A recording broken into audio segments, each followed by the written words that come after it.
നമസ്കാരം. കേരളത്തിലെ എല്ലാ പഞ്ചായത്തുകളിലെയും പ്രസിഡന്റുമാർ അവരുടെ ഭരണകാലയളവിൽ നടപ്പിലാക്കിയ വികസന പ്രവർത്തനങ്ങളും ഭാവി പദ്ധതികളും കേരള വിഷൻ ന്യൂസ് അവതരിപ്പിക്കുന്ന പ്രത്യേക പരിപാടിയായ എന്റെ പഞ്ചായത്തിലൂടെ പങ്കുവയ്ക്കുകയാണ്. ഇന്നത്തെ അതിഥിയായി നമ്മളോടൊപ്പം ഉള്ളത് കണ്ണൂർ ജില്ലയിലെ ചെറുപുഴ ഗ്രാമപഞ്ചായത്ത് പ്രസിഡന്റ് KF അലക്സാണ്ടർ ആണ്. എല്ലാവർക്കും എന്റെ പഞ്ചായത്തിലേക്ക് സ്വാഗതം.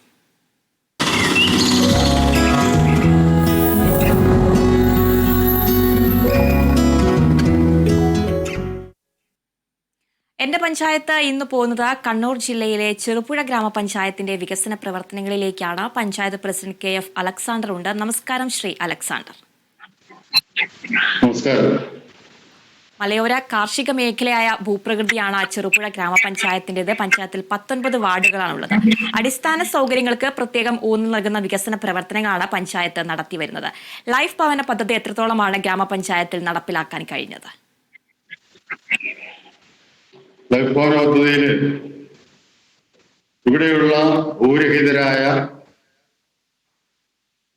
ഒരു 60 ആളുകളും ഭൂമിയുള്ള ഭവനമില്ലാത്ത ഒരു 423 ആളുകളുമാണ് ഉണ്ടായിരുന്നത്. 428 ആളുകളാണ് ഉണ്ടായിരുന്നത്. 428 ആളുകൾക്കും വീട് കൊടുത്തു കഴിഞ്ഞു. ഭൂരഹിതരായ ആളുകൾക്ക് ഭൂമി വാങ്ങി വീട് വെക്കുന്നതിനുള്ള ധനസഹായം കൊടുത്തുകൊണ്ട് വരികയാണ്. ഈ ഇനത്തില് 428 വീടാണ് ഇതുവരെ കൊടുത്തത് എന്ന് പറഞ്ഞു. ഈ 428 വീട് കൊടുത്ത ഇനത്തില് 6.25 കോടി രൂപ ഹഡ്കോ വായ്പയാണ്. ബാക്കി സംസ്ഥാന ത്രിതല പഞ്ചായത്ത് ഫണ്ട് ഉപയോഗിച്ചിട്ടാണ് പണിയെടുപ്പിച്ചത്. ഇപ്പൊ ചെറുപുഴ പഞ്ചായത്തില് ഭൂമി സ്വന്തമായി ഉണ്ടായിട്ട് വീടില്ലാത്തവരാരുമില്ല. എല്ലാവർക്കും വീട് കൊടുത്തു കഴിഞ്ഞു. തീർച്ചയായിട്ടും ലൈഫ് ഭവന പദ്ധതി ഗ്രാമപഞ്ചായത്തിൽ നടപ്പിലാക്കിയിട്ടുണ്ട്. അതുപോലെ തന്നെ കാർഷിക മേഖലയാണ്, നാണ്യവിളകളാണ് പ്രധാനമായിട്ടും കൃഷി ചെയ്യുന്നത്. കാർഷിക മേഖലയിലെ വികസന പ്രവർത്തനങ്ങളെ എങ്ങനെയാണ് വിലയിരുത്താനാവുക? കാർഷിക മേഖലയില് ചെറുപുഴ പഞ്ചായത്തിന്റെ ഭൂമിശാസ്ത്രപരമായ പ്രത്യേകതകൾ നോക്കിയാല് പകുതിയോളം ഭാഗം ഉയർന്ന മേഖലയാണ്. മറ്റൊരു പ്രധാനപ്പെട്ട കാര്യമുള്ളത് കൂർഗ് മലനിരകളോട്, കർണാടകയിലെ കൂർഗ് വനത്തിനോട് ചേർന്ന് കിടക്കുന്ന പഞ്ചായത്താണ്. അതുകൊണ്ട് തന്നെ വന്യമൃഗശല്യം വളരെ ഗുരുതരമായി അനുഭവിക്കുന്ന പഞ്ചായത്താണ്. 4 വാർഡുകളിൽ കാട്ടാനയുടെ ശല്യം അനുഭവപ്പെടുന്നുണ്ട്. അവിടെ കർഷകരെ കാട്ടാനയുടെ ശല്യത്തിൽ നിന്ന് രക്ഷിക്കുന്നതിന് വേണ്ടിയാണ് പ്രധാനമായും ശ്രദ്ധ ചെലുത്തിയത്. മുഴുവൻ സ്ഥലത്തും സോളാർ ഫെൻസിങ് തയ്യാറാക്കിയിട്ടുണ്ട്. പക്ഷെ ഇത് എപ്പോഴും ഫലവത്താകുന്നില്ല എന്നൊരു കാര്യം പറയാതിരിക്കാൻ വയ്യ. ആന പല അവസരത്തിലും ഫെൻസിങ് തകർത്ത് കൃഷിയിടങ്ങളിൽ കയറി കൃഷിയിടങ്ങൾ നശിപ്പിക്കാറുണ്ട്.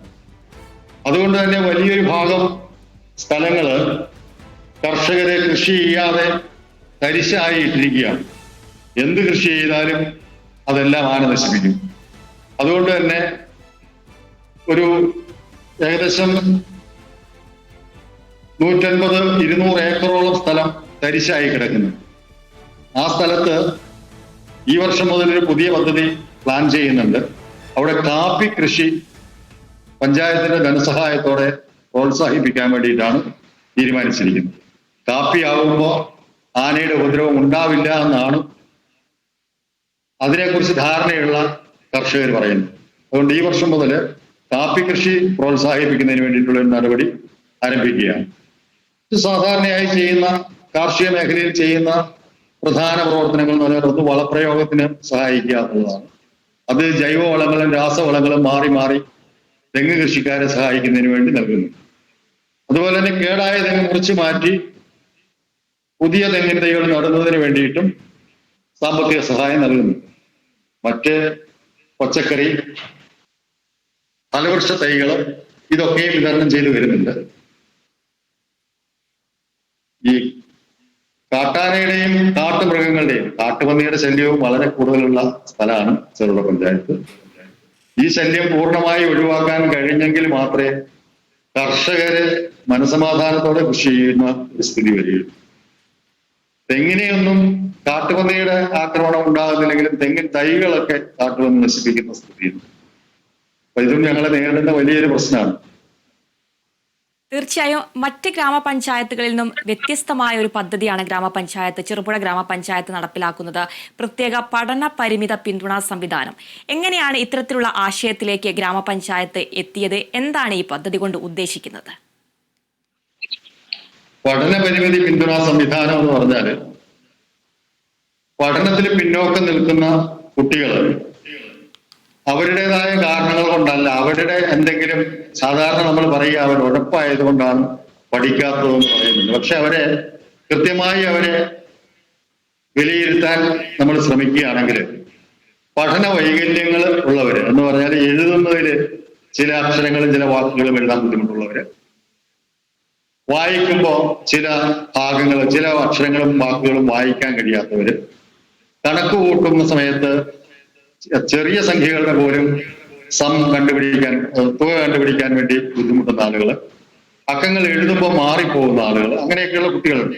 അപ്പൊ അതിനെ ശാസ്ത്രീയമായി ഡിസ്ലെക്സിയ, ഡിസ്കാൽക്കുലിയ തുടങ്ങിയ വാക്കുകളൊക്കെയാണ് അവർ ഉപയോഗിക്കുന്നത്. അപ്പൊ ആ കുട്ടികളെ അവരുടെ വൈകല്യം എന്താണ് എന്ന് കണ്ടെത്തി ഒരു ടീച്ചർ ഒരു കുട്ടിക്ക് എന്നുള്ള നിലയിൽ ഒരു 60 മണിക്കൂറെങ്കിലും ഒരു കുട്ടിക്ക് വേണ്ടി ചെലവഴിക്കാൻ കഴിയുകയാണെങ്കിൽ ചെറിയ തോതിലുള്ള ഈ പ്രശ്നങ്ങളെല്ലാം പരിഹരിക്കാൻ വേണ്ടി കഴിയും. നമ്മുടെ അനുഭവമാണത്. കഴിഞ്ഞ 4 വർഷമായി ഞങ്ങൾ നടത്തിക്കൊണ്ടിരിക്കുകയാണ്. വിദ്യാലയങ്ങളിലെ പ്രധാനാധ്യാപകരും ക്ലാസ് അധ്യാപകരും ഒക്കെ കുട്ടികൾക്ക് വലിയ മാറ്റം ഉണ്ടാക്കാൻ ഇത് ഇടവരുത്തിയിട്ടുണ്ട് എന്ന് പറയുന്നുണ്ട്. രക്ഷിതാക്കള് വളരെ സംതൃപ്തരാണ്. കാരണം രക്ഷിതാക്കൾ ഈ കുട്ടികളെ കൊണ്ട് എന്താണ് ചെയ്യേണ്ടത് എന്നറിയത്തില്ലാതെ വിഷമിക്കുന്ന, ഒരുപക്ഷെ ഒരു മണ്ടന്മാരാണെന്നോ അല്ലെങ്കിൽ പിന്നോക്കം നിൽക്കുന്നവരാണെന്നോ ഒക്കെ മുദ്ര കുത്തിയിരുന്ന ഒരു സാഹചര്യം ഉണ്ടാകുന്ന സ്ഥലത്ത് നിന്നാണ് ആ കുട്ടികള് 1 വർഷം അല്ലെങ്കിൽ 1.5 വർഷമൊക്കെ അല്ലെങ്കിൽ 2 വർഷമൊക്കെ ആയ കുട്ടികൾ വളരെ ഭംഗിയായി വിഷയങ്ങൾ കൈകാര്യം ചെയ്യുന്നതിനും അവർക്ക് പിന്നോക്കമായിരുന്ന വിഷയങ്ങളിലൊക്കെ സാമാന്യം ഭേദപ്പെട്ട മാർക്ക് വാങ്ങി ജയിക്കുന്നതിനും ഇടയാക്കുന്നു. അപ്പൊ അതിന് ഞാൻ മനസ്സിലാക്കുന്നത് മറ്റേതെങ്കിലും പഞ്ചായത്ത് നടപ്പിലാക്കുന്നുണ്ടോ എന്ന് എനിക്കറിയില്ല. പക്ഷെ മറ്റു പഞ്ചായത്തുകൾ കൂടി ഈ നിലയിലും ശ്രമിച്ചിരുന്നെങ്കിൽ പിന്നോക്കം നിൽക്കുന്ന, നമ്മളെപ്പോഴും വിജയികളുടെ കൂട്ടത്തിലാണ്. 1ാം സ്ഥാനം കിട്ടുന്ന കുട്ടികളെ നമ്മൾ ആദരിക്കുന്നു, 1ാം സ്ഥാനം കിട്ടുന്ന കുട്ടികളെ അത് വേണ്ടെന്നല്ല ചെറുപുഴ പഞ്ചായത്ത് അത് ചെയ്യുന്നുണ്ട്. അപ്പൊ അങ്ങനെ ഈ തോൽക്കുന്നവരോടൊപ്പം നിൽക്കാൻ ആളില്ലാത്ത ഒരു സ്ഥിതി ഉണ്ട് എന്നുള്ളൊരു തോന്നലിൽ നിന്നാണ് അവർക്ക് വേണ്ടി എന്തെങ്കിലും ചെയ്യണം എന്നുള്ളൊരു ആഗ്രഹം കൊണ്ടാണ് ഭരണസമിതി ഇത് ചെയ്യാൻ വേണ്ടി തീരുമാനിച്ചതും അത് വളരെ വിജയകരമായി ചെയ്തുകൊണ്ടിരിക്കുന്നതുമാണ്. റിട്ടയർഡ് പ്രിൻസിപ്പല് ശ്രീ രാധാകൃഷ്ണൻ മാസ്റ്ററുടെ നേതൃത്വത്തിലുള്ള 6ഓളം LD സ്പെഷ്യൽ കോച്ചിങ് നേടിയിട്ടുള്ള, ട്രെയിനിങ് നേടിയിട്ടുള്ള അധ്യാപകരാണ് ക്ലാസ് എടുത്തുകൊണ്ടിരിക്കുന്നത്. അപ്പോ സമീപസ്ഥമായ സ്കൂളുകളിൽ നിന്ന് രക്ഷകർത്താക്കൾ സ്കൂൾ സമയത്ത് തന്നെ കുട്ടിയെ പഠന കേന്ദ്രത്തിൽ എത്തിക്കാറുണ്ട്. കാരണം ക്ലാസ്സിലിരിക്കുന്ന അത്രയും സമയം വേസ്റ്റ് ആവുന്നു എന്നാണ് അവർ പറയുന്നത്. കാരണം അവര് ഒരു ക്ലാസ്സിൽ നിന്ന് അടുത്ത ക്ലാസ്സിലേക്ക് കയറുന്നുണ്ടെങ്കിലും അവർ നേടേണ്ട ശേഷികൾ നേടാൻ അവർക്ക് കഴിയുന്നില്ല. അത് അധ്യാപകരുടെ കുഴപ്പം കൊണ്ടോ മറ്റെന്തെങ്കിലുമല്ല, ആ കുട്ടിക്കുള്ള പഠന വൈകല്യം കൊണ്ട് മാത്രം സംഭവിക്കുന്നതാണ്. അപ്പൊ ആ പഠന വൈകല്യങ്ങൾ മാറ്റാൻ കഴിഞ്ഞാൽ എനിക്ക് വളരെ സന്തോഷത്തോടെ പറയാൻ കഴിയുന്ന ഒരു കാര്യം, ഇപ്രാവശ്യം സ്ക്രൈബ് ഇല്ലാതെ തന്നെ സ്ക്രൈബിനെ വെച്ച് മാത്രം പരീക്ഷ എഴുതി ജയിക്കുമെന്ന് വിചാരിച്ചിരുന്ന കുട്ടികൾ സ്ക്രൈബിന്റെ സഹായമില്ലാതെ തന്നെ SSLC പരീക്ഷ എഴുതി മികച്ച മാർക്കോടെ പാസ്സായിട്ടുണ്ട്. തീർച്ചയായിട്ടും മറ്റ് ഗ്രാമപഞ്ചായത്തുകൾക്ക് മാതൃകയാക്കാവുന്ന വളരെ വ്യത്യസ്തമായിട്ടുള്ള അഭിമാനകരമായിട്ടുള്ള പദ്ധതി തന്നെയാണ് ചെറുപുഴ ഗ്രാമപഞ്ചായത്ത് നടപ്പിലാക്കി വരുന്നത്. ടൂറിസത്തിന് അനന്ത സാധ്യതയുള്ള ഒരു ഗ്രാമപഞ്ചായത്താണോ ചെറുപുഴ ഗ്രാമപഞ്ചായത്ത്? എങ്ങനെയാണ് ടൂറിസത്തിന്റെ സാധ്യതകൾ പ്രയോജനപ്പെടുത്തുന്നത്? ഒരതിര് കാര്യങ്കോട് പുഴയുടെ ബ്രാഞ്ചായിട്ടുള്ള തേജസ്വിനിയാണ്. തേജസ്വിനിയില് മഴക്കാലത്ത് വൈറ്റ് വാട്ടർ റാഫ്റ്റിംഗ് നടക്കുന്നുണ്ട്. സ്വകാര്യ സംരംഭകരാണ് ഇത് നടത്തുന്നത്. ഇതിൽ ഒരുപാട് ടൂറിസ്റ്റുകൾ ഈ റാഫ്റ്റിങ്ങിൽ പങ്കെടുക്കുന്നതിന് വേണ്ടിയിട്ട് ചെറുപുഴയിൽ എത്തുന്നുണ്ട്. ചെറുപുഴയിൽ തന്നെ ഹൈ റേഞ്ചസിലുള്ള 2-3 സ്ഥലങ്ങളാണ് ജോസ്ഗിരി, താബോർ, തിരുനെറ്റി തുടങ്ങിയ സ്ഥലങ്ങൾ. അവിടെയും ധാരാളം ടൂറിസ്റ്റുകൾ വരുന്നുണ്ട്. കാലാവസ്ഥ ഒരു കോടമഞ്ഞ് മൂടി കിടക്കുന്ന കാലാവസ്ഥയാണ്. അതുകൊണ്ട് തന്നെ ആ പ്രത്യേകത തിരിച്ചറിയുന്നതിന് വേണ്ടി നഗരങ്ങളിൽ നിന്നൊക്കെ ധാരാളം ആളുകൾ ഇവിടെ വരാറുണ്ട്. ഹൈ റേഞ്ചസ് എല്ലാം തന്നെ നല്ല കണ്ണിനിമ്പമേകുന്ന കാഴ്ചയാണ്. അങ്ങനെ ആളുകൾ വരുന്നുണ്ടെങ്കിലും നമ്മൾ നേരിടുന്ന ഒരു പ്രശ്നം ഈ ടൂറിസം കേന്ദ്രങ്ങളിലേക്കൊക്കെ ആവശ്യത്തിന് മികച്ച ഗതാഗത സൗകര്യങ്ങൾ ഒരുക്കാൻ ഇനിയും പഞ്ചായത്തിന് കഴിഞ്ഞിട്ടില്ല. കോടിക്കണക്കിന് രൂപയുടെ ഇൻവെസ്റ്റ്മെന്റ് ഉണ്ടെങ്കിൽ മാത്രമേ ആ ഭാഗത്തേക്കൊക്കെ മികച്ച റോഡ് സൗകര്യം ഒരുക്കാൻ വേണ്ടി കഴിയുള്ളൂ. ഇപ്പോ ജീപ്പിലും ബൈക്കിലും ഒക്കെ വരുന്ന ആളുകളാണ് ഏറ്റവും ഉയരങ്ങളിലേക്കൊക്കെ എത്തുന്നത്. കാറിൽ വരുന്ന ആളുകൾക്ക് അവിടെ വരെ എത്തണമെങ്കിൽ കുറച്ച് ദൂരം നടക്കേണ്ടി വരുന്നുണ്ട്. ട്രക്കിങ്ങിലൊക്കെ താല്പര്യമുള്ള ആളുകൾ അതിൽ ഇടപെടുന്നുണ്ട്. ഈ വൈറ്റ് വാട്ടർ റാഫ്റ്റിംഗ് അഭിമാനകരമായ ഒരു പദ്ധതിയായി എടുത്തു പറയേണ്ടതുണ്ട്. 2 സ്വകാര്യ സംരംഭകരാണ് ഇത് നടത്തിക്കൊണ്ടിരിക്കുന്നത്. ഇപ്പൊ ജൂൺ മാസമായി മഴയായി കഴിഞ്ഞാൽ സംസ്ഥാനത്തിന്റെ വിവിധ ഭാഗങ്ങളിൽ നിന്നും വിദേശികളടക്കം അപൂർവമായെങ്കിലും റാഫ്റ്റിംഗിൽ പങ്കെടുക്കാൻ വേണ്ടി ഇവിടെ വരുന്നുണ്ട്. ടൂറിസത്തിന് അനന്ത സാധ്യതയുള്ള ഒരു ഗ്രാമപഞ്ചായത്താണ് ചെറുപുഴ ഗ്രാമപഞ്ചായത്ത്. അതുപോലെ തന്നെ കാർഷിക മേഖലയാണ്, മലയോര മേഖലയാണ്, മാലിന്യമുക്ത പഞ്ചായത്താണ് ചെറുപുഴ ഗ്രാമപഞ്ചായത്ത്. എങ്ങനെയാണ് ഹരിതകർമ്മ സേനാംഗങ്ങൾ MCF സംവിധാനങ്ങളൊക്കെ ഏകോപിപ്പിച്ച് നടപ്പിലാക്കുന്നത്? തീർച്ചയായും ഹരിതകർമ്മസേന 37 അംഗങ്ങളാണ് ഹരിതകർമ്മസേനയിലുള്ളത്. ഈ ഹരിതകർമ്മ സേനാംഗങ്ങൾ 100% വാതിൽപ്പടി സേവനം നൽകി വരുന്നുണ്ട്. ഒരു 2000 സ്ക്വയർ ഫീറ്റ് വിസ്തൃതിയുള്ള ഒരു MCF ഉണ്ട്. 23 മിനി MCFകൾ 19 വാർഡുകളിലായിട്ട്.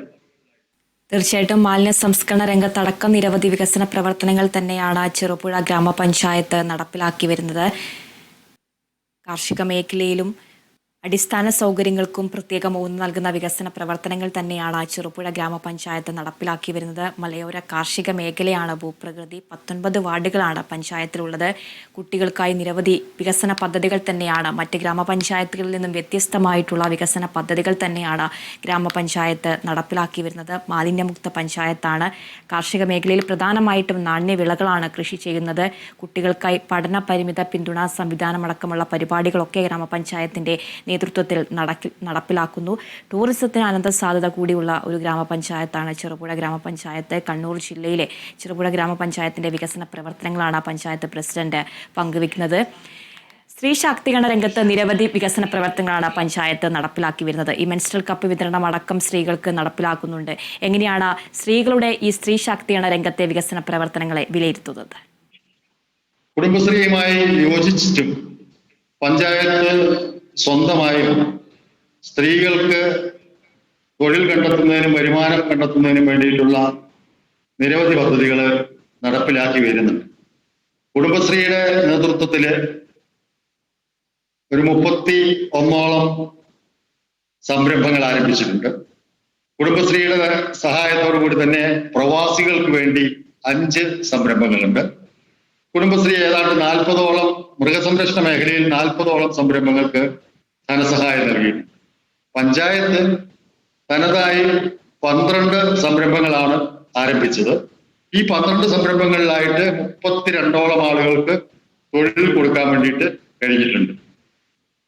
വനിതകൾക്ക് പറഞ്ഞിരുന്നു, വനിതകൾക്ക് വേണ്ടി വനിതകൾക്കായി യോഗ പരിശീലനം നടത്തുന്നുണ്ട്. വനിതകൾക്കായി നടത്തിയ പ്രൊജക്ടുകളിൽ ഏറ്റവും വനിതകളുടെ ശ്രദ്ധ നേടിയ ഒരു പ്രൊജക്ട് എന്ന് പറയുന്നത് മെൻസ്ട്രൽ കപ്പിന്റെ വിതരണമാണ്. അതും വളരെ ഭംഗിയായി നടത്താൻ വേണ്ടി കഴിഞ്ഞിട്ടുണ്ട്. ആദ്യം 2 വർഷം മുമ്പൊന്ന് നടത്തിയിരുന്നു. ഈ വർഷം വീണ്ടും വനിതാ ഗ്രാമസഭയിൽ ആവശ്യപ്പെട്ടതനുസരിച്ച് ഈ വർഷം വീണ്ടും അതിന് പ്രൊജക്ട് വെച്ചിട്ടുണ്ട്. ശ്രീ അലക്സാണ്ടർ, കക്ഷി രാഷ്ട്രീയത്തിന് അതീതമായ കൂട്ടായ പരിശ്രമത്തിലൂടെയാണ് ഗ്രാമപഞ്ചായത്ത് ഓരോ പദ്ധതികളും ഗ്രാമപഞ്ചായത്തിൽ നടപ്പിലാക്കുന്നത്. ആരോഗ്യ മേഖലയിലെ വികസന പ്രവർത്തനങ്ങളെ എങ്ങനെയാണ് വിലയിരുത്തുന്നത്? മഴക്കാലമായതുകൊണ്ട് തന്നെ പകർച്ചവ്യാധികളൊക്കെ പിടിപെടുന്ന ഒരു കാലഘട്ടമാണ്. ഈ കുടുംബാരോഗ്യ കേന്ദ്രങ്ങളൊക്കെ എങ്ങനെയാണ് പ്രവർത്തിക്കുന്നത്? ഇപ്പൊ സൂചിപ്പിച്ച ആ പ്രയോഗം തന്നെയാണ് എനിക്ക് പറയാനുള്ളത്. കക്ഷി രാഷ്ട്രീയത്തിന് അതീതമായി മുഴുവൻ ആളുകളുടെയും പൂർണ്ണമായ സഹകരണത്തോടുകൂടിയും വലിയ ഒന്നും ഇല്ലാതെയുമാണ് കഴിഞ്ഞ 4.5 വർഷക്കാലം ഈ ഭരണസമിതി വികസന പ്രവർത്തനങ്ങൾ ഏറ്റെടുത്ത് നടത്തി വരുന്നത്. എന്നൊരു ഉദാഹരണം പറയുകയാണെങ്കിൽ, കോവിഡ് കാലത്ത് ഞങ്ങൾക്ക് രോഗികളെ ആശുപത്രികളിൽ എത്തിക്കുന്നതിന് വാഹനങ്ങളുടെ അപര്യാപ്തത നേരിട്ട സമയത്ത് പഞ്ചായത്ത് സ്വന്തമായി ഒരു ആംബുലൻസ് വാങ്ങുന്നതിന് വേണ്ടി ക്രൗഡ് ഫണ്ടിങ് നടത്തി. വെറും 2 ആഴ്ച കൊണ്ട് ഞങ്ങൾക്ക് 16 ലക്ഷം രൂപ ഈ പഞ്ചായത്തിലുള്ളവരിൽ നിന്നും പഞ്ചായത്തിന് പുറത്തുള്ളവരിൽ നിന്നും ഒക്കെ ആയിട്ട് ശേഖരിക്കാൻ വേണ്ടി കഴിഞ്ഞു. അന്ന് മുതൽ ചെറുപുഴ ഗ്രാമപഞ്ചായത്തിന്റെ ആംബുലൻസ് സർവീസ് ആരംഭിച്ചു. കോവിഡ് കാലത്ത് പൂർണ്ണമായും സൗജന്യമായിട്ടാണ് അത് നടത്തി വന്നത്. ഇപ്പോൾ ഒരു ഡിസ്കൗണ്ടഡ് റേറ്റിൽ അത് സർവീസ് നടത്തിക്കൊണ്ടിരിക്കുകയാണ്. ഞാനത് എടുത്തു പറയാനുള്ള കാരണം, ജനങ്ങളുടെ പൂർണ്ണമായ സഹകരണം, എല്ലാ വിഭാഗം ആളുകളുടെയും സഹകരണം ഭരണസമിതിക്ക് ലഭിച്ചിരുന്നു എന്നുള്ളത് സൂചിപ്പിക്കാൻ വേണ്ടിയിട്ടാണ്. ഭവന നിർമ്മാണത്തിന്റെ കാര്യം പറഞ്ഞപ്പോൾ ഞാൻ ഒരു കാര്യം പറയാൻ വിട്ടുപോയിരുന്നു, അതുകൂടെ ഒന്ന് ഇടയ്ക്ക് പറഞ്ഞോട്ടെ. ഏകദേശം 350ഓളം വീടുകൾ, വാസയോഗ്യമല്ലാത്ത വീടുകൾ വാസയോഗ്യമാക്കുന്നതിന് വേണ്ടി 3.5 കോടി രൂപ പഞ്ചായത്ത് ഈ 4.5 വർഷക്കാലം കൊണ്ട് ചെലവാക്കിയിട്ടുണ്ട്. അവർക്ക് ലൈഫിന്റെ വീട് കൊടുക്കാൻ പറ്റില്ല, പക്ഷെ അവരുടെ വീട് താമസയോഗ്യമല്ലാത്തത് കൊണ്ട് അതിന്റെ മേൽക്കൂര മാറ്റി വാസയോഗ്യമാക്കുന്നതിന് വേണ്ടിയിട്ടാണ് ഈ സംഖ്യ ചെലവഴിച്ചിട്ടുള്ളത്. ആരോഗ്യരംഗത്ത് നമുക്ക് ഒരു FHC, 2 ആയുർവേദ ഡിസ്പെൻസറികൾ, 2 ഹോമിയോ ഡിസ്പെൻസറികൾ ഇതാണുള്ളത്. ഇവിടെ 4-5 സ്ഥലങ്ങളിലുമായി ദിവസം ഏറ്റവും കുറഞ്ഞത് 400 രോഗികള് ഈ ആശുപത്രികളെ സേവനം തേടാറുണ്ട്. ഈ ആശുപത്രികൾക്ക് വലിയ പ്രാധാന്യം, ആശുപത്രികളുടെ സൗകര്യങ്ങൾ ഉയർത്തുന്നതിന് വലിയ പ്രാധാന്യമാണ് പഞ്ചായത്ത് കൊടുത്തു വരുന്നത്. ഏകദേശം ഒരു വർഷം 30 ലക്ഷത്തോളം രൂപ മരുന്ന് വാങ്ങുന്നതിന് വേണ്ടി മാത്രമായി മാറ്റിവെക്കപ്പെട്ടിട്ടുണ്ട്. പുളിങ്ങോം FHCയിൽ ഈ അടുത്ത പ്രദേശത്തുള്ളതിലേക്ക് ഏറ്റവും ആധുനികമായ ലാബ് സൗകര്യം ഏർപ്പെടുത്തിയിട്ടുണ്ട്. ആരോഗ്യരംഗത്ത് നിരവധി പ്രവർത്തനങ്ങൾ നടത്തി വരികയാണ്. അതിൽ അടിസ്ഥാന സൗകര്യം പറയുകയാണെങ്കിൽ നമുക്ക് 10 കുടുംബാരോഗ്യ ഉപകേന്ദ്രങ്ങളാണ് ഉണ്ടായിരുന്നത്. അതെല്ലാം വെൽനസ് സെന്ററുകളായി ഉയർത്തപ്പെട്ടിട്ടുണ്ട്. 2 വെൽനസ് സെന്ററിന് സെൻട്രൽ ഗവൺമെന്റിന്റെ ഫണ്ട് 55 ലക്ഷം രൂപ വീതം കിട്ടിയിട്ടുണ്ട്. അതിന്റെ നിർമ്മാണ പ്രവർത്തനം ആരംഭിച്ചു കഴിഞ്ഞു. ബാക്കി കുടുംബാരോഗ്യ ഉപകേന്ദ്രങ്ങള്, കുടുംബക്ഷേമ ഉപകേന്ദ്രങ്ങള് എല്ലാം വെൽനസ് സെന്ററുകളാക്കി ഉയർത്താൻ വേണ്ടിയിട്ട് 7 ലക്ഷം രൂപ വീതം ഫണ്ട് ഉപയോഗിച്ചിട്ട് അത് ചെയ്തുകൊണ്ടിരിക്കുകയാണ്. അതാണ് അടിസ്ഥാന സൗകര്യത്തെ കുറിച്ച് പറയാനുള്ളത്. പ്രൊജക്ടുകൾ എന്ന് പറഞ്ഞാൽ വളരെ എടുത്തു പറയത്തക്ക പ്രൊജക്ടുകൾ നടപ്പിലാക്കിക്കൊണ്ടിരിക്കുന്നുണ്ട്. കണ്ണൂർ ജില്ലാ പഞ്ചായത്തുമായി ചേർന്ന് നടത്തിയ ഫൈറ്റ് ക്യാൻസർ, ആരോഗ്യം ആനന്ദം എന്ന പേരിൽ സർക്കാർ ഏറ്റെടുത്ത് നടത്തിയ പ്രൊജക്ടില് ഏറ്റവും കൂടുതൽ ആളുകളെ സ്ക്രീൻ ചെയ്ത കണ്ണൂർ ജില്ലയിലെ പഞ്ചായത്തും സംസ്ഥാനത്ത് ആദ്യത്തെ 10-ൽ 1 ചെറുപുഴ പഞ്ചായത്ത്. അതിൽ ഗർഭാശയകള ക്യാൻസർ, സ്തന ക്യാൻസർ ഇവയൊക്കെ കണ്ടെത്തുന്നതിന് വേണ്ടിയിട്ടുള്ള സ്ക്രീനിങ്ങും കണ്ടെത്തുന്നവർക്ക് വിദഗ്ധ ചികിത്സ കൊടുക്കുന്നതിനുള്ള സംവിധാനങ്ങൾ ഏർപ്പെടുത്തുകയുമാണ് ചെയ്തു വരുന്നത്. തീർച്ചയായിട്ടും ആരോഗ്യമേഖലയിൽ നിരവധി വികസന പ്രവർത്തനങ്ങൾ തന്നെയാണ് ചെറുപുഴ ഗ്രാമപഞ്ചായത്ത് നടപ്പിലാക്കി വരുന്നത്. ഈ ഗ്രാമീണ റോഡുകൾ, വഴിവിളക്ക് സംവിധാനങ്ങളൊക്കെ എത്രത്തോളമാണ് നവീകരിക്കാൻ കഴിഞ്ഞിട്ടുള്ളത്? ഗ്രാമീണ റോഡുകളുടെ കാര്യം എടുത്തു പറയേണ്ടതാണ്. ഞങ്ങൾക്ക് 75.64 സ്ക്വയർ കിലോമീറ്റർ ആണ് നമ്മുടെ വിസ്തീർണം. 310 കിലോമീറ്റർ റോഡുണ്ട്. ഈ 310 കിലോമീറ്റർ റോഡുകൾ വളരെ സന്തോഷത്തോടെ ഉറപ്പിച്ചും പറയാൻ വേണ്ടി കഴിയും. അതിലെ ഒരു 85% റോഡുകളും വളരെ മികച്ച ഗതാഗത സൗകര്യമുള്ള റോഡുകളാക്കി മാറ്റാൻ വേണ്ടി കഴിഞ്ഞിട്ടുണ്ട്. തൊഴിലുറപ്പ് പദ്ധതിയിൽ ഉൾപ്പെടുത്തി തന്നെ 30 കിലോമീറ്റർ റോഡ് കോൺക്രീറ്റ് ചെയ്തിട്ടുണ്ട്. മറ്റു നമ്മളുടെ ഫണ്ടുകൾ, വിവിധ ഫണ്ടുകൾ, പഞ്ചായത്തിൽ ലഭിക്കുന്ന വിവിധ ഫണ്ടുകൾക്ക് പുറമെ ബഹുമാനപ്പെട്ട MLA ശ്രീ TI മധുസൂദനന്റെ ഫണ്ട് ഗവൺമെന്റിന്റെ വിവിധ റോഡ് ഫണ്ടുകൾ ഒക്കെ ഉപയോഗിച്ച് പരമാവധി റോഡുകൾ മികച്ചതാക്കി തീർക്കാൻ വേണ്ടി കഴിഞ്ഞിട്ടുണ്ട്. പക്ഷെ എന്നാലും ഇവിടുത്തെ വലിയ കനത്ത മഴ പെയ്യുന്ന ഒരു പഞ്ചായത്താണ്. ആ വലിയ മഴയിൽ എത്ര നന്നാക്കിയാലും റോഡുകൾ മോശമാകുന്ന ഒരു സ്ഥിതിയുണ്ട്. എങ്കിലും ഞാൻ നേരത്തെ പറഞ്ഞതുപോലെ തന്നെ ഒരു 85% റോഡുകൾ ഇപ്പം മികച്ച രീതിയിലാണുള്ളത്. ജൽജീവൻ മിഷന്റെ പ്രവർത്തനം നടന്നുകൊണ്ടിരിക്കുന്നത് കൊണ്ട് കുറച്ച് റോഡുകൾ റീസ്റ്റോർ ചെയ്യാൻ ബാക്കിയുണ്ട് എന്നുള്ളൊരു ബുദ്ധിമുട്ട് മാത്രമാണ് ഇപ്പൊ നേരിടുന്നത്. ബാക്കി റോഡുകളോട് ഉടനെ തന്നെ ഈ ബാക്കി വന്ന 15% റോഡുകളോട് ഉടൻ തന്നെ പൂർത്തിയാക്കാൻ കഴിയുമെന്നാണ് വിചാരിക്കുന്നത്. തീർച്ചയായിട്ടും വയോജനങ്ങൾക്ക് ഭിന്നശേഷിക്കാർക്കും നിരവധി വികസന പ്രവർത്തനങ്ങൾ തന്നെയാണ് ചെറുപുഴ ഗ്രാമപഞ്ചായത്ത് നടപ്പിലാക്കി വരുന്നത്. എങ്ങനെയാണ് അവർക്ക് വേണ്ടിയുള്ള ക്ഷേമ വികസന പ്രവർത്തനങ്ങളെ വിപുലീകരിക്കുന്നത്? വയോജനങ്ങൾക്ക് വേണ്ടി 3 പകൽ വീടുകൾ പഞ്ചായത്തിൽ പ്രവർത്തിക്കുന്നുണ്ട്. 2 പകൽ വീടുകൾ പഞ്ചായത്തിൽ പ്രവർത്തിക്കുന്നുണ്ട്. 3ാമത്തെ പകൽ വീട് അടുത്ത മാസം തന്നെ പ്രവർത്തനക്ഷമമാവും. വയോജനങ്ങൾക്ക് ആ വയോജന കലാമേള എല്ലാ വർഷവും നടത്തി വരുന്നുണ്ട്. ഭിന്നശേഷിക്കാർക്ക് വേണ്ടി ഭിന്നശേഷി കലാമേള നടത്തുന്നുണ്ട്. അവർക്ക് സഹായ ഉപകരണങ്ങൾ പരമാവധി ചെയ്യാൻ കഴിയുന്ന വിധത്തിൽ ചെയ്തു വരുന്നുണ്ട്. കുട്ടികളുടെ കാര്യം പറയുമ്പോൾ കുട്ടികൾക്ക് വേണ്ടി ഒരു പാർക്ക് ഉണ്ടാക്കിയിട്ടുണ്ട്. അതിനു പുറമെ കുട്ടികളുടെ നാടകവേദി എന്ന് പറയുന്ന ഒരു പ്രൊജക്ട് കഴിഞ്ഞ വർഷം നടപ്പിലാക്കിയിരുന്നു. ഈ വർഷം അത് കുറച്ചുകൂടെ ഭംഗിയായി നടപ്പിലാക്കാൻ വേണ്ടി പ്രൊജക്റ്റിൽ ഉൾപ്പെടുത്തിയിട്ടുണ്ട്. സ്ട്രീറ്റ് ലൈറ്റിന്റെ കാര്യം ആണ് പറഞ്ഞു തുടങ്ങിയത്. സ്ട്രീറ്റ് ലൈറ്റിന്റെ കാര്യം നമുക്ക് ഏകദേശം 1600 സ്ട്രീറ്റ് ലൈറ്റുകൾ സ്ഥാപിക്കപ്പെട്ടിട്ടുണ്ട്. അത് ഈ വർഷമാണ് സ്ഥാപിച്ചിട്ട് ഏതാനും മാസങ്ങളാവുന്നതേ ഉള്ളൂ. പഞ്ചായത്തിലെ മുഴുവൻ PWD റോഡുകളിലും പഞ്ചായത്തിലെ എല്ലാ വാർഡുകളിലും ഓരോ റോഡുകളും. ഇതിനെല്ലാം പുറമെ ഞങ്ങൾക്ക് ഞാൻ ആദ്യം സൂചിപ്പിച്ചതിലേക്ക് വരികയാണ്, വന്യമൃഗശല്യം, ആനയുടെ ശല്യവും അതുപോലുള്ള വന്യമൃഗശല്യവുമുള്ള പ്രദേശങ്ങളിൽ ഓട്ടോമാറ്റിക് ലൈറ്റുകളും സ്ഥാപിച്ചു കഴിഞ്ഞിട്ടുണ്ട്. ഏകദേശം 1.5 കോടിയോളം രൂപ സ്ട്രീറ്റ് ലൈറ്റിന് വേണ്ടി മാത്രം ചെലവഴിച്ചിട്ടുണ്ട്. തീർച്ചയായിട്ടും നിരവധി കായിക താരങ്ങളുള്ള ഗ്രാമപഞ്ചായത്താണ്. ഗ്രാമപഞ്ചായത്തിൽ സ്വന്തമായ ഒരു കളിസ്ഥലമുണ്ടോ? ഗ്രാമപഞ്ചായത്ത് ഏറ്റവും നേരിടുന്ന ഒരു പ്രതിസന്ധി എന്ന് പറയുന്നത് സ്ഥല പരിമിതിയാണ്. തീർച്ചയായും അതിനെക്കുറിച്ച് പറയുമ്പോൾ, ചെറുപുഴ ഗ്രാമപഞ്ചായത്തിനെ കുറിച്ച് പറയുമ്പോൾ 2 പേരുകൾ പറയാതെ ചെറുപുഴ പഞ്ചായത്തിന്റെ കായിക രംഗത്തെക്കുറിച്ച് പരാമർശിക്കാൻ കഴിയില്ല.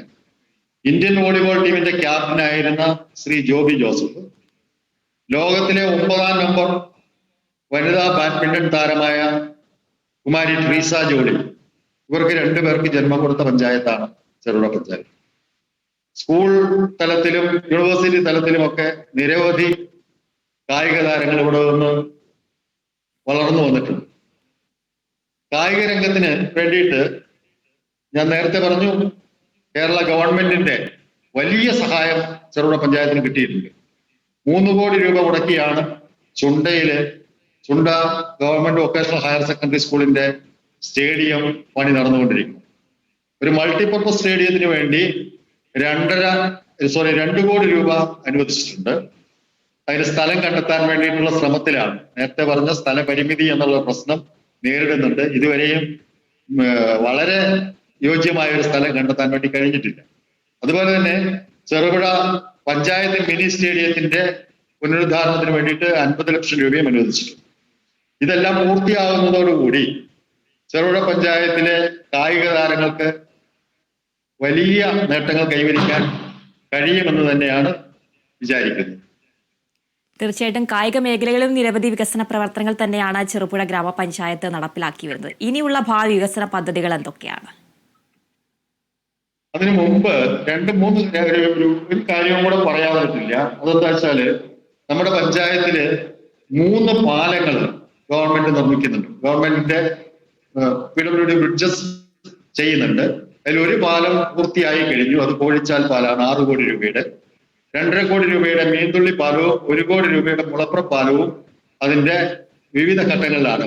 മീൻതുള്ളി പാലം മഴ കഴിഞ്ഞാൽ ഉടനെ തന്നെ പ്രവർത്തനം ആരംഭിക്കും. മുളപ്ര പാലം ടെൻഡർ നടപടിയിലേക്ക് എത്തിക്കൊണ്ടിരിക്കുകയാണ്. അപ്പോൾ ഏകദേശം യാത്രാ സൗകര്യവുമായി ബന്ധപ്പെട്ടിട്ടുള്ള വളരെ പ്രധാനപ്പെട്ട പ്രശ്നങ്ങളൊക്കെയും പരിഹരിക്കാൻ വേണ്ടിയിട്ട് ഇടയായിട്ടുണ്ട്. ഭാവി പ്രശ്നം എന്ന് പറഞ്ഞാല്, ഞങ്ങളുടെ ആദ്യത്തെ തീരുമാനം ഇവിടെ ഭവനരഹിതരായ ആളുകൾ ഉണ്ടാവാൻ പാടില്ല. കുടിവെള്ളക്ഷാമം പരമാവധി പരിഹരിക്കണമെന്നായിരുന്നു. കുടിവെള്ളക്ഷാമം പരിഹരിക്കുന്നതിന് വേണ്ടി 4 പ്രൊജക്ടുകൾ നമ്മൾ സ്വന്തമായി നടപ്പിലാക്കി. 2 കോടി രൂപയുടെ 200 മഴവെള്ള സംഭരണികൾ പൂർത്തിയാക്കിയിട്ടുണ്ട്. ആ 200 മഴവെള്ള സംഭരണികളും BPL കുടുംബങ്ങൾക്കാണ് നൽകിയത് എന്നുള്ളതാണ് എടുത്തു പറയേണ്ട കാര്യം.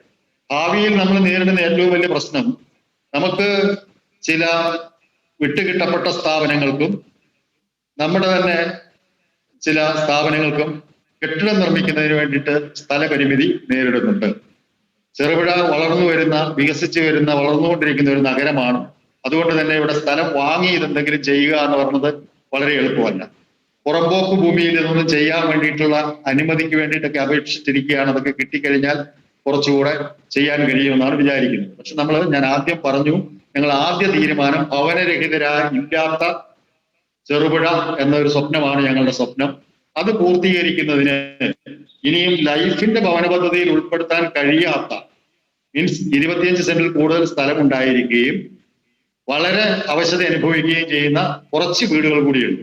അവർക്ക് കൂടെ വീട് കൊടുക്കാൻ വേണ്ടിയിട്ട് കഴിയുക എന്നുള്ളതാണ് ചെറുപുഴ പഞ്ചായത്ത് നേരിടുന്ന ഏറ്റവും പ്രധാന പ്രശ്നം എന്നാണ് ഭരണസമിതി കരുതുന്നത്. ഇപ്പൊ നമ്മൾ 1 ലക്ഷം രൂപയാണ് കൊടുത്തു വരുന്നത്.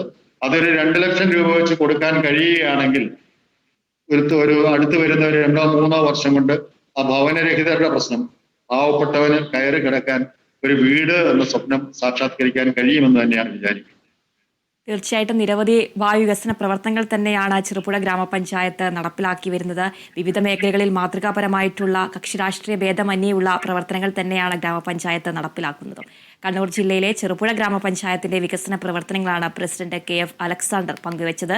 നന്ദി ശ്രീ അലക്സാണ്ടർ. എൻ്റെ പഞ്ചായത്തിന്റെ ഇന്നത്തെ എപ്പിസോഡ് ഇവിടെ പൂർണ്ണമാവുകയാണ്. കൂടുതൽ പഞ്ചായത്തിന്റെ വികസന പ്രവർത്തനങ്ങളുമായി തിരിച്ചെത്താം. നമസ്കാരം.